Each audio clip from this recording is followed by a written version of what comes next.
Hi companions, my name is Jeremy Beach and welcome to another Tales of the Craft. Today we're going to look at the rough and perfect ashlars.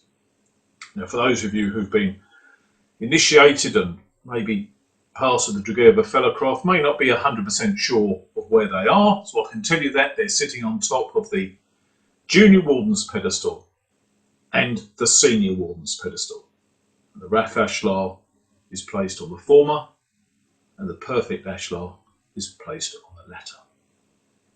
Now a rough ashlar is actually a stone that you take from a quarry that is more than likely able to be turned into a perfect ashlar, which is a square stone or a cube if you like, which is perfectly dressed, it's perfectly square, ready to be dropped into a building or something.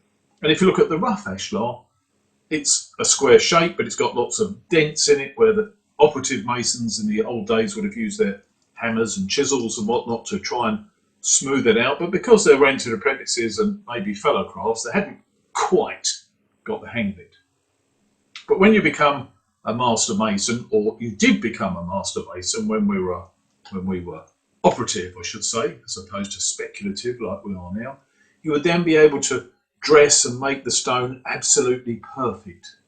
And if you compare the two stones, next time you're at lodge meeting, you can see exactly what I mean.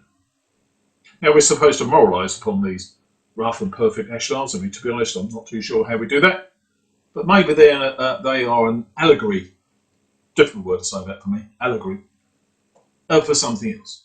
The rough ashlar is, if you like, the entered apprentice or the Freemason, newly admitted into Freemasonry, again in operative times, doing his best to make a perfect ashlar, but unable to do so.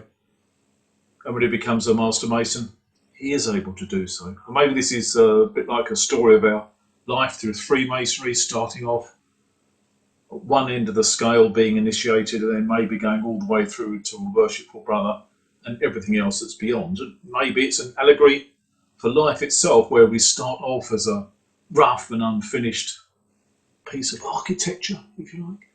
And then as we go through life, perhaps we try and become perfect, which of course is almost impossible, but we do the best we can. And maybe that very quickly is the story of the two ashlars. There's a bit more to them than that, of course, but these are just very short videos. I'll tell you two other interesting things.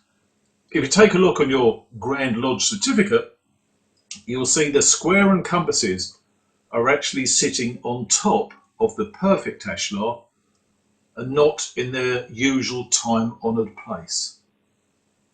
And the reason for that, or one of the reasons for that, is that the perfect ashlar can only be tried and tested. It is a stone of perfect dimension and true fit, and can only be tested by the square and compasses. That's why they're on top of the perfect ashlar.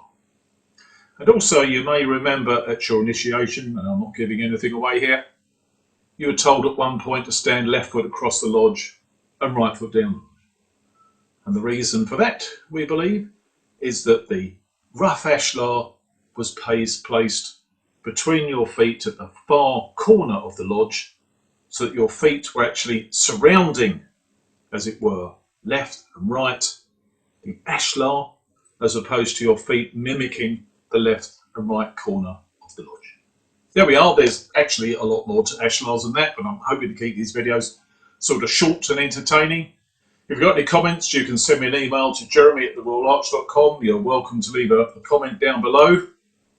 Move my hand in the right place in a moment, down below. But I also earnestly suggest that you subscribe to these videos, because this channel put on by the Metropolitan Third Grade Principal, excellent companion Simon White, has videos for the Royal Arch and the craft. Some of them are much more serious than mine, and there's a few of mine which are less serious, I suppose.